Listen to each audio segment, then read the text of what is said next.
night. Just done a day in work and come down onto the bank in search of carp again. All the hard work's done now, innit? We've been up twice pre-baiting. We hope it's done. Yeah, all you can do now is hope that your hard work has done what you wanted it to do, drawn the fish in. And now tonight is all about whether them fish have got on the trail and are in the area, isn't it? And so you try and reduce, increase your chances by the pre-bait. But what do you reckon? What's your thoughts carp-wise on tonight? Conditions? Conditions, obviously, it's not being as hot as it usually has. I know it's calming down now, the sun's going down, and as we know from previous sessions, as soon as the sun goes down, it gets dark, that's when the fish start biting. But it's one of them. We've done the hard work, we've got the baits on the spots, down to the carp now, isn't it, really, at the end of the day. It's very quiet again tonight, and as we move into about 8-9 o'clock now, it'll quieten down a bit, and we'll put a bit of bait in before bite time, and hopefully there was certainly a lot more activity on the last session, wasn't there? The water was a lot more alive. But what we'll do now, we'll have a look at I'm about to put some bait in, because like I say, I've only literally just got here. I've got the rods in, but I'm going to put a bit of bait in before we start. We'll have a look at what bait I'm going to put in on the Thursday night, because it is a 2-night session. So rig wise, I've got a length of ESP tungsten tubing, a 2-ounce lead, a quick change clip, and then a short 6-inch hook length to a knotless knot with a boilie on the end. It's the same rig that caught me that 17 pounder last time out, so if it ain't broke, why change it? And that's the rig that's going out this evening on both rods, really. The only difference is the other rod has got 15 pound IQ, just to see if it makes any difference. So that's going to be the far bank rod, so let's get it out. We're baiting up on the first night, 2 handfuls of boilies on each spot. It's about 7 o'clock now, and I'll put another handful out just before dark, and I'm going to put between a quarter and half a kilo of corn on each spot. The bream are definitely going to come in the spots, which I don't think is a bad thing. I'm hoping not to catch as many of them, but we caught bream on these last week, so there is always the potential to have a busy night. But what you've got to remember is we're here for 2 nights, tonight and tomorrow. So any bait that I put in now is building the spot over the 2 days. It's not necessarily about a bite tonight, it's about building that swim over the 2 days. So about 7 o'clock, 2 hours before dark, just going to put a couple of handfuls of corn on the spot and 2.5 handfuls of boilies, and then we'll get the rods out. That's where I'll be staying. Like in the last video, our labs has sent me off with the Olaf pillow and a blanket. As I say, it doesn't get too cold at night, and there's all my bits and pieces next to me and a bit of a drink. So yeah, that's home for the next 2 evenings, in between which I'll be going into work for a few hours. But yeah, excited.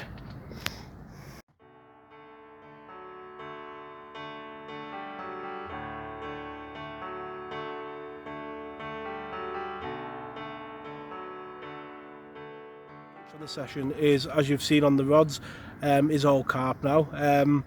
I've done away completely with the method feeders, so both rods are on boilies with simple carp rigs over the bed of corn and the boilie, and that is going to be my approach. What I'm trying to do is I've got baits on the far side and the near side, and what the hope is anything that comes down the canal, near side or far side, you are creating a barrier that the only way they can miss you is if they come down the middle. And we all know the better fish on the canal, they go along the 2 edges normally, don't they? So that's my plan. You've always got to have a method to your madness, and that's my plan, to intercept a patrol route of a carp coming through, so they can't help but find one of the 2 spots over the 48-hour period. With regards to the session, obviously Mark's had a fish on the first one, and I had one on the last one. I really hope Craig gets one on this one. He comes and puts all the hours in, as much as we have and as much effort as we all put in, and it'd be really nice to see him get a fish this weekend. I'm in work at 8 o'clock in the morning, so the plan for me is obviously to fish tonight, get up at 6 o'clock in the morning, be away from here by at latest 6:15. Take the kids to school, get into work, and then I've got a 2:30 finish because I've got to pick the kids up at 3 o'clock from school because my other half's in work, and then it's back down here tomorrow night for the Friday. So all that's left to do now is when the coots disappear back to where the little hidey holes they sleep in, is to put a little bit of bait in on the spots, because we did have a boat come through, as I say, and then just sit back and chill out with Mark and Craig and have a good natter till about 11 o'clock, and hopefully we'll get a fish between us. So yeah, let's settle back and relax. It's 11 o'clock now. We cast the outside rod, and we've all had loads of little beeps on the rods, and there's been plenty of fish activity, so gonna turn in for the night. Fingers crossed one of us gets a fish in the night, and the next bit you see is one of us holding up a fish. So fingers crossed. I'm gonna turn in for the night because obviously I've got work in the morning, and try and get a bit of kip on the bank. So fingers crossed, the next bit you see we've got a fish on the bank. Right, so it's just gone 11:05, and the first fish of the night coming on the outside rod. So what is he, £4 maybe, £3-4 pound. It didn't half scream off, had me going definitely, but yeah, nice bream just to start the night off. Obviously this rig, you know, it's got the potential to catch bream as well, with it being a boilie. The tiger nut bit of it does the best to deter them, but the other components of the boilie is still going to attract the bream. So what I'm going to do is I'm going to get this guy back, put a handful of boilies on the spot, a handful of corn, and get the rod back out. Right, so 5-10 minutes later the rod's gone again. Slightly bigger bream, again on the outside rod. Literally put it back, went and had a chat with Mark, turned around and it screamed off again. Bit bigger, but hopefully this isn't the start of things to come. Well, it's going to be a long night on that outside rod, but at least it shows the rig works. It was nailed in the lip, and if the bream can find it, then the carp can, can't they? So let's get the rod back out there. Right, so it's 10 to 12 and I was just nodding off, and the rod off again with another bream, again the outside rod, and that's 3 bream from 11 till 12 o'clock. So I think we're in for a long night if that continues. I've just put the rod back out, and fingers crossed Mr. Carp is in amongst them bream with them. Right, so the rod's just screamed off, and at first I thought it was a bream, and then it started taking line, and more than made up with that. Little tench. I say, what is he, probably £3, £4 maybe? But yeah, sign of the warmth in the canal and the warmer water. We've not seen one of these on a travel so far, and these I don't mind waking up for. It's about 12:30 in the morning, 1:45, and the 4th fish of the evening, and a nice tench.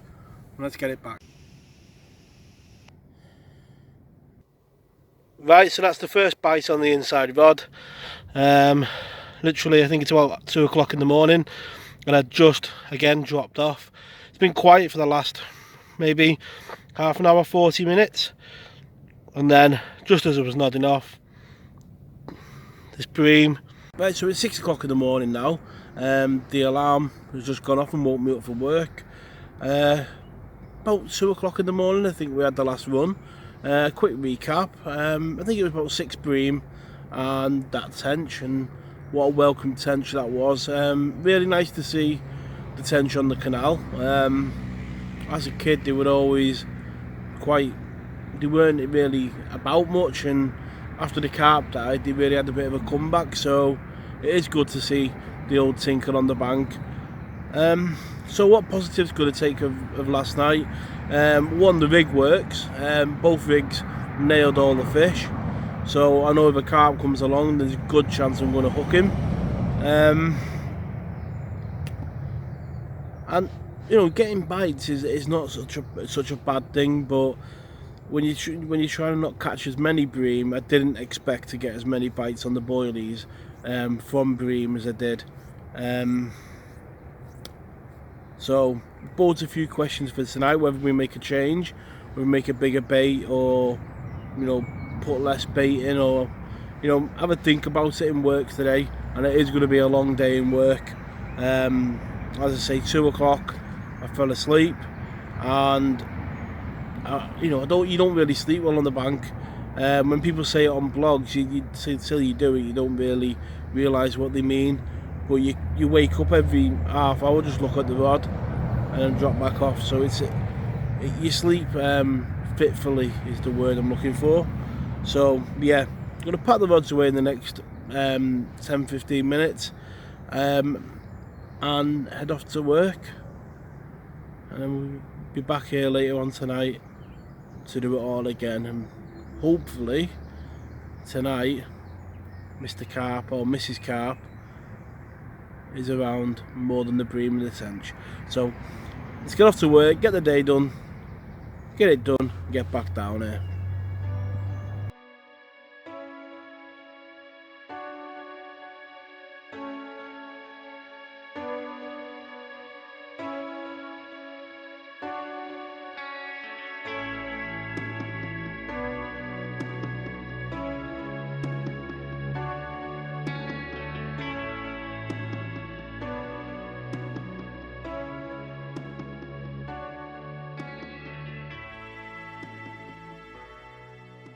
It's 9 o'clock now, night 2.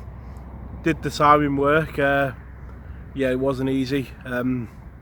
Was very tired in work. Luckily I had that 2:30 dart to go and get the kids from school. I got home when the missus got in, had a good hour, and then I got down the bank here and met up with Mark and Craig for about probably 5:30. Got a bite to eat for tea, and the rods have been out for about 2 hours now. Thinking about the approach, I did think long and hard today about what to do.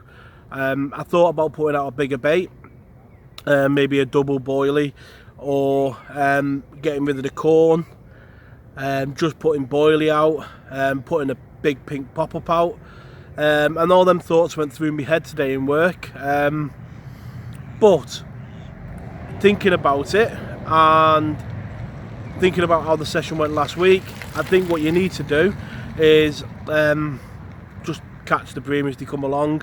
I think that tench last night could have quite easily have been a carp. When that tench come, couple of bream, the rod screamed off and we had that 4-pound tench, and I think that's how it could happen. I think you could catch a couple of bream and then the rod's going to scream off out the blue, it'll be a carp. And I think some amount of this fishing, with the amount of bream that are in here, you're going to have to catch a certain amount of bream if you're going to fish boilie. Like Mark with the tiger nuts, he's not catching any bream and just sitting and waiting for the carp. But I must admit, I do like catching the fish as they come along. It is harder on a school night, as they call it, because obviously you've got to go work the next day, and getting up every half hour isn't ideal. But on a Friday night where there's no work tomorrow, it'd be good to get a couple of bites. So both rods are out now, one on the far bank and one on the near bank. I put out a couple of handfuls of corn and about 4 handfuls of boilie, and yeah, we're just waiting for that bite time to come now, which last night was 11 o'clock. And just going to go and sit with Mark and have a good, and Craig, and have a good bit of a chinwag and await what the evening has to bring us. So that's my thinking on what I'm going to do tonight, and we'll see how we do. Right, so super slow start to the night tonight. Been lots of taps here and there, but it's 12:30 and that's a proper bream, that. Really big bream. Well, like I say, 12:30 I was well asleep. And a solid bream. We'll get a couple more handfuls of bait on the spot and get back in the sack and get back to sleep. But 12:30 and the first bream of the night.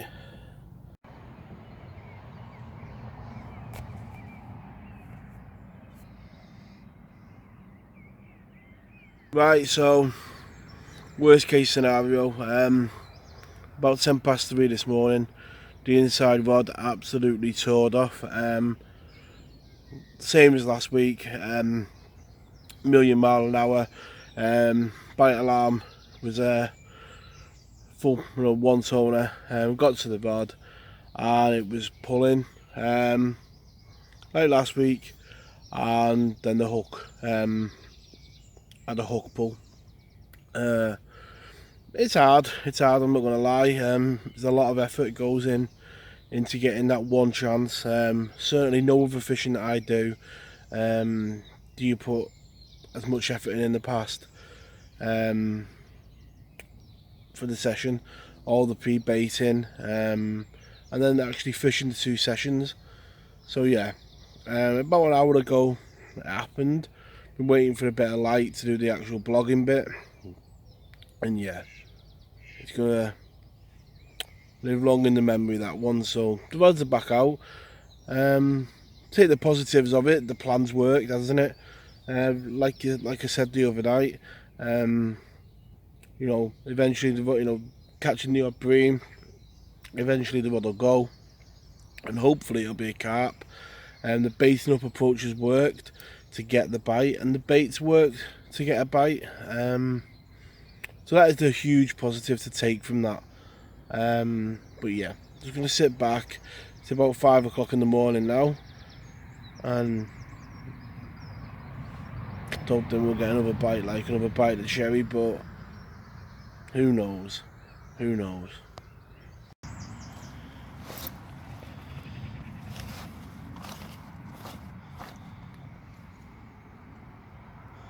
The only things left were the rods and the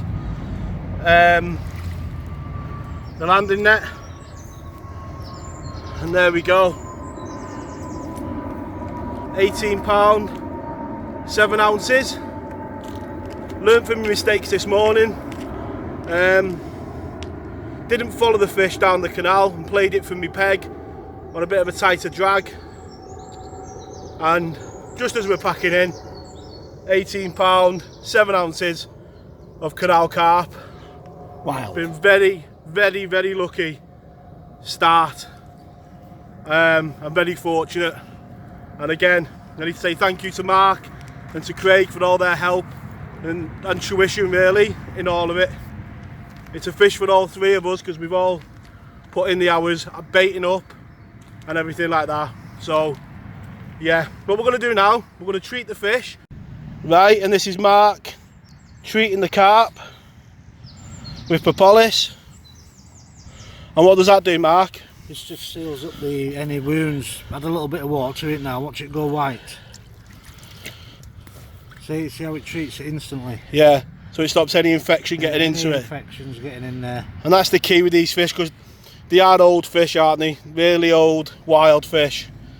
And you've got to look after them. And there we go. Sealed up. Won't do any harm, that at all.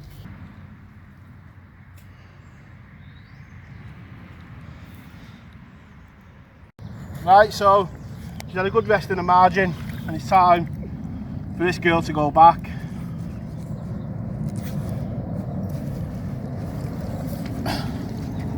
There she is in the water. A lovely fish. Old, wild canal carp.